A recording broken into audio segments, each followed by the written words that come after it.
Peace and love, my brother. How you feeling? Islam, Islam, Islam. I feel great. I'm free. I woke up. All good. Yes, sir. So you're here with us today for our first episode of Street History. Can you, first of all, brother, can you tell us what your name is? Maurice Pennington Bey. Sheik Maurice Pennington Bey. Yeah. Sheik Maurice Pennington Bey. Absolutely. What does that mean, Sheik? Can you inform us on what that means? It means that I have been consecrated to extend the learning and propagate the faith of the Moorish Temple of America here in America. You know, so that's what the title is all about. I'm a teacher of Moorish science, even though I like to refer to myself as the master student. You know, the prophet of Ajwali is the teacher. You know, Allah. You know, that's where his information come directly from God. So, you know, we just students. For sure. Okay, cool. Well, this is the first episode of Street History with the brother Maurice Pennington Bey, the master student. Man, you just underwent a huge transition in your life with coming home. Can you give us a little bit of backstory on that experience, that coming home experience? Wow. I mean, well, I just spent 20 years, 3 months, and 24 days in prison. So, it's this thing called the U-shaped curve, right? That everybody goes through. Like whenever, no matter what, whenever different phases come to your life, everyone goes through this U-shaped curve. But in prison, you know, it's kind of, it hit different. So when you first get arrested, it's like, wow, you know, everything is finna get taken away from you. You're not going to enjoy nothing. You're finna be locked in the bathroom for however long they're going to lock you in the bathroom. It's stressful, you know, anxiety kicks in and all that. But then as you start to travel down that curve, you begin to get used to it. You know, you like, all right, I'm here, you know, I got to make the best of it, you know, and you kind of settle in. The stress never goes away. One thing about prisoners, you know, we always talked about this weight that kind of sits on your eyes, and it never goes away, you know what I mean? So I went through that, you know, kind of different than most people because I started to practice learning like a religion. And I kind of threw myself at creating a plan for what I was going to do when I get out of prison. You know, like I hated prison so much. I hated the necessity for it. I hated the fact that, you know, most of the people who came in on the buses weren't new. They were all coming back. I hated that. You know, I wanted to do something about it. So that kind of got me through the whole prison experience, you know, throwing myself into that process. But then it was okay, now you're short. You finna get ready to go home. You know, and it's the I can't sleep, the anticipation, I can't wait for it to actually happen, and then the day come. And you know, next thing you know, I'm at the airport, I'm seeing little people. I haven't seen little people, I didn't even never, like I forgot they were that small. I'm seeing little people running by, I'm seeing people go by, you know, I'm seeing women, you know, like I haven't actually seen women, you know, just walking around freely like I haven't seen that. I'm coming back to life. You know, I arrive at O'Hare Airport and my mom and my sister and my sisters and my girl, they just did, and they just flood me and just start throwing their arms around me. It's like, dang, I'm home for real. You know, I'm home for real. It's time to make the donuts. So, yeah, it was dope. It was dope for me, man. You said you were gone for 2 years? 20 years. 20 years. 20. Yeah, 20 years, 3 months, and 24 days. That's crazy. So how old were you when you went in? I was 23 years old. 23 years old. Yeah, I was a baby. A 23-year-old young man going into prison. Can you tell us about what life was like that you believe led up to that point in your life? You mean like what led me to prison? Yes. For me, that's kind of easy because I spent at least 17 years of those 20 thinking about it. So I'm a nerd, man. Like learning and just the whole entire experience, like from day one, just being, you know, having classmates and stuff. I enjoyed that. So like when I was a child, I didn't look outside and be like, yo, I want to be a gangster, or I want to be a thug. I want to go out there and get mixed up in that. You know what I mean? Like I really just used to sit back and watch, you know, TV shows like Silver Spoons and wonder years. I remember when Spike Lee made School Days, and I was like, man, you know what? I can't wait to go to college and join the fraternity and, you know, and do that type of thing. But then life happened, you know, life happens, you know, to some of us, you know, early into the game, right? So, something about me, my mom, I love my mom. My mom, she never told me no. She never told me no in my whole life. Like, Mom, can I have this? She has never said no. What I used to hear a lot was, I don't have it. Like, so maybe the lady down the street is say she gonna take all the little kids to the movies. If she did, you know, I had like pocket full of change or whatever. Most of the time, you know, I'd be like, yeah, here go my $5, and they look and be like, no, don't even worry about it, keep it, because, you know. But after a while, I got tired of that. So I had my best friend back then, and this was after my brother died, so I was like 8, 9 years old. My best friend, Matthew, he was a couple years older than me. One day he shows up to school. This was, I'll never forget, this was when Street Fighter first came out. The very first Street Fighter, where it was just 2 characters, Ken and Ryu, you know what I mean? So everybody trying to play the game. So he like, man, don't go to school. We're gonna go play the game. So we going to little arcade across the street from the school. I went to Sherman. I grew up in Motown, so I went to Sherman right there on 51st Street. And this is Chicago. Yeah, absolutely. So we going there. We playing the video game. Man, Matthew keeps pulling out money. He like, man, get some more quarters, buy some more potato chips, buy some more juice. So he kicking my butt because I'm more focused on all this money he keep pulling out than I am on the video game, right? Like the whole, you know, novel experience of this game don't went away. I'm trying to figure out, man, where he get that bread from? You know, so, you know, I asked him. I'm like, man, you know, man, where you get all this money from? So he was like, man, I was selling bags for G. Jerome. So we playing the game. I'm trying to process this. Like, man, he's selling bags. Like, I knew G. Jerome. He rolled around. He had the blazers, the big chains, and, you know, all that. Like, you know, it was clear he was getting money, you know. But, you know, I'm a shorty, so I really don't understand that concept yet. So he's selling bags. So I'm there like, dang. You know, so I, you know, after a while, the store owner kicks us out. We got to go back to school. So I go to school. I was in 4th grade. So I'm sitting in my classroom. I got my little notebook paper. Remember, I used to get the brown little paper with the big lines on there. I got my little notebook paper and I'm doing the math. And I'm like, man, G. Jerome got to be rich. So I'm doing the math. I'm like, man, G. Jerome got to be loaded. He paying this much money, right? Right. So we get out of school and I done made up my mind already. I tell Matthew, look, I want to sell some bags. So Matthew like, all right, bet. You know, as Killer, that's called my mom. My mama named Tequila. Everybody called her Killer when we was little, because she'll whoop everybody. She gonna whoop your child, a child. My mama whoop everybody. So she like, so he like, man, ask Killer if you can spend the night in my crib this weekend and we gonna holler at G. Jerome. I'm like, man, we don't need to holler at G. Jerome. And he like, well, where we gonna get some bags from? I'm like, man, all them bags my mama got in the pantry. My mama got Hefty bags, she got Aldi bags, she got Tools bags. I don't know what the free type bag he talking about. I'm so little. Man, he like, man, you stupid. He like, man, ain't the type of bags we selling. So I'm like, what? I also found out that G. Jerome wasn't giving him $50 for selling $1.80 worth of drugs either, because I didn't know what a dime and a nickel was. So I was that little. But long story short, I asked my mom if I could spend the night at Matthew's crib. I went, I spent the night at Matthew's crib, and that's how it all started. We started selling pony packs for G. Jerome. G. Jerome. First, he like, nah, I'm not giving Meech nothing. I started selling, it was powder cocaine back then, powder cocaine and weed. So we started selling powder cocaine and weed. And I never came short. Young guys that was our age, they started tricking off with the prostitutes.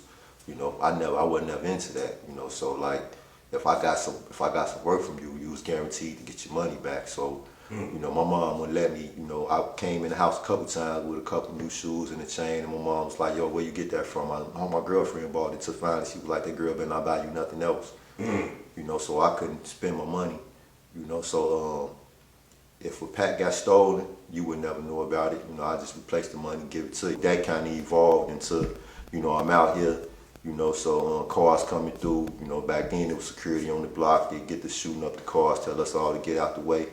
Then next thing you know, I'm like, well, I'm out here too, so I know where some guns at. So I'm grabbing swords. I'm shoot him too.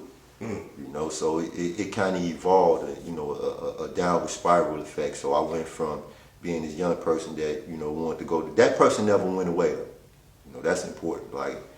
So I never wanted to be in the streets. Even when I was deep into the streets, I still yearned for a different lifestyle. You know what I mean? So I think that yearning for a different lifestyle from the outside looking in, because I was what people would consider successful, you know, in the streets selling dope and as a gang member, you know what I mean? They would probably think that I was successful, but I know better. I know that, you know, my heart wasn't there. My heart was somewhere else. And I think that kind of what let me slip up and let the feds get me, you know. Interesting. So there was a period where you went from, I'm just getting into this, to boom, we have a 20-year sentence. In between those two periods, was there ever a time where maybe the law got wind of you, but maybe they couldn't find anything or something like that? Oh no, bro! I got locked up a few times, bro. I had a weird life. Like, you know, I went to college a few times and dropped out. And I also got locked up a few times and dropped out prior to even catching that sentence. You know, I went to school for sound engineering. You know, I was known for rapping growing up. Like, I learned how to write my name, and then I started writing raps. So like, I used to make beats and stuff, you know, and you know, and do talent shows and stuff. So I was really one prior drug offense back then was a 20-year mandatory minimum, and two prior drug offenses was an automatic life sentence. Automatic life sentence. So, you know, I had the one prior drug offense. That one prior drug offense got me a 20-year mandatory minimum, which really didn't affect my time because I was already going to get more than 20 years anyway. What it did was later on when the laws changed, because I had a crack charge, when the laws changed, that mandatory 20 disallowed me from getting a sentence reduction under the new law. So, interesting. You were a kid looking for something. I don't know if the right word is more. I don't know that you were. It sounds like you were looking for something more, not necessarily what you got into. But now, boom, you're incarcerated. Can you talk a little bit about what your experience was like on the inside? Man, okay, well, like I started off talking about that U-shaped curve, right? So I actually I should have came home in 2019, right? I actually ended up adding on about 5 years to my sentence. I caught a charge and another 33-month sentence, and then I lost about 2 years worth of good time. So I ended up with about five more years. My release date hasn't came yet. You know, it don't come until January 29th next year. That's why I got this band on. That's why I'm in the halfway house. But when I first got to prison, when I first got sentenced, the judge sentenced me to 252 months. So on the day I got sentenced, I was 240 months and 8 days old the day I got sentenced. So, pardon me, I'm wrong. I was 276 months and 8 days old. But how do I look forward 252 months? Like, how do I see that? And then, so I thought it was a life sentence. I was wilding out, like I wasn't trying to hear nothing. You know what I mean? If I got a notion that, you know, there was a beef or something, I overreacted. And I ended up catching a lot of stabs. I ended up getting stabbed. I ended up catching the 33 months, which ultimately gave me a 285-month sentence. I walked into the federal prison with low security points. I ended up in a high security prison. And I used to just get drunk, bro. Like, like I already drank a lot before I got locked up, but I got to the joint and I just started drinking like a mug. I had asthma back then, so my asthma started acting real bad. You know, I was born with a heart condition. I was stressing so much, and I was just getting in a lot of trouble. And then something happened. About 5 years into my sentence, me and my ex-wife, that thing just turned to a disaster. You know, that stress so much. The worst pain that I've ever felt in my life was the pain that my heart felt, you know, knowing, you know, what this girl was doing to me while I was locked up. That was worse than getting shot. It was worse than getting stabbed. It was worse than, you know, the day I got sentenced. It was worse than anything I ever felt, I ever experienced. So I ended up we got into a riot, Midwest Coalition, which is, you know, all of the Midwestern cities and states and gangs formed a coalition in the federal prison. And we ended up getting into a riot with the guys from D.C. and Virginia. And so I got shipped out. I got stabbed. I caught a couple of assaults. I got stabbed like 8 times. I ended up in Florida. It was crazy because my cellie, little brother, he had 192 years. Now, nice. Crazy. So Crazy tell me, he say, man, you a Moor. He say, the ancestors told me you a Moor. I told him, man, you tripping, man. I'm a Mickey Cobra. What you talking about? I'm a Moor. And he like, man, you a Moor. I say, man, I'm a Mickey Cobra, man. He like, man, I'm telling you, the ancestors told me you a Moor. Stop it. I don't even really know what a Moor is. So I ended up going to Florida, to Coleman, Florida. The institution was on lockdown. They put me in the cell.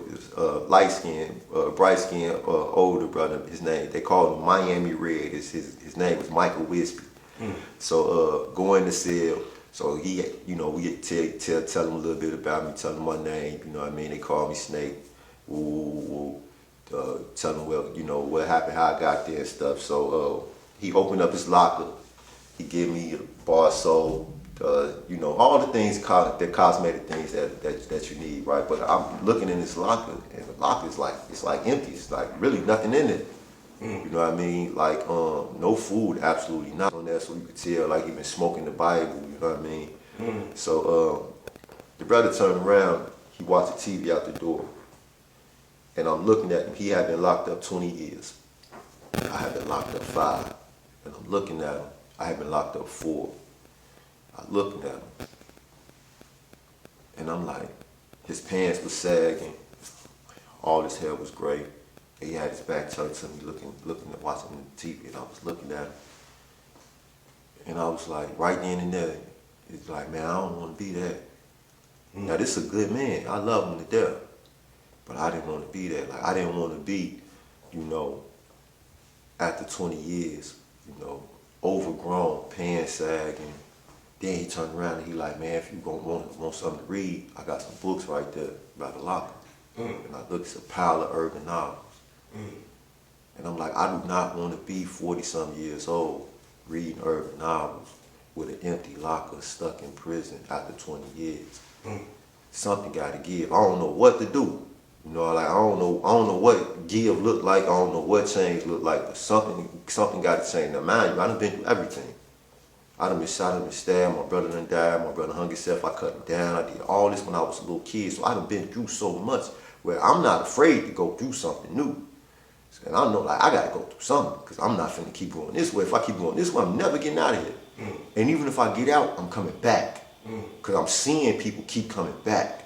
You know, so first thing popped in my head was the Moorish Science Temple of America.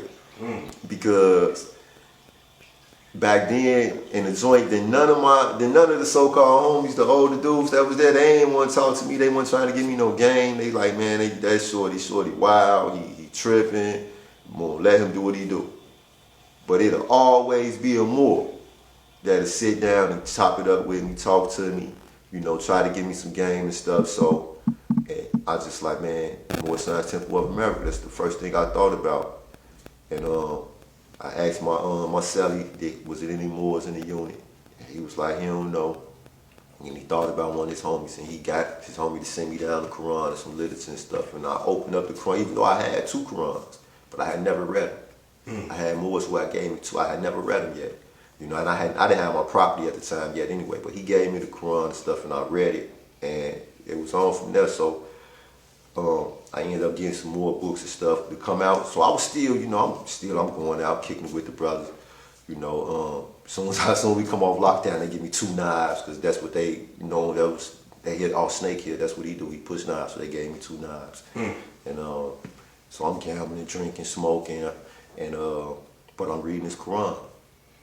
I'm reading the Quran, and that leads me to really to sit down with the Moors, studying Moorish science with a brother named Maurice Pennington Bey. My life started to change. I started going to Moorish science, but it happened after I wrote an essay called "Let's Get Credit Where Credit Is Due," and my cellie took the essay and he gave it to a man named Eric Bozeman, the general, and the general come back and he like, brother, you wrote this essay? And I'm like, yeah. He said, why? And I'm like, what you mean, why? He like, man, he said, it's a great essay. He said, but what made you write it? And I was like, that's just the way I see things. So that led him to really take a hold of me. You know, well, try to, because at first I wasn't really trying to hear him until I'm studying with the Moors, and the brothers say, man, we're going to go to the chapel. They have the Ifa Yoruba community having an event at the chapel. I'm like, man, I don't go to the chapel. So he like, man, come on, man. I told him we going to come. So I go. And the general was speaking, man. When that man spoke, it shook my whole being. Like, right then there, I didn't know, like, I was so ignorant at the time that I really didn't know exactly what he was saying. But it was like it communicated to my soul where I understood. And I see it right then and there. That's what I want to do. I want to learn how to communicate like that. I want to be able to wield words the way he did. You know, so I went back to the unit, and when he came back, I was sitting right there by the metal detector. As soon as he came through the metal detector, I was like, man, how did you do that? And he like, man, brother, don't touch me. He was in the trance. You know, so I know now. At the time, I didn't know, but he's just shaking. And I was like, bro, how you do that? And he said, I'm gonna teach you, and he did.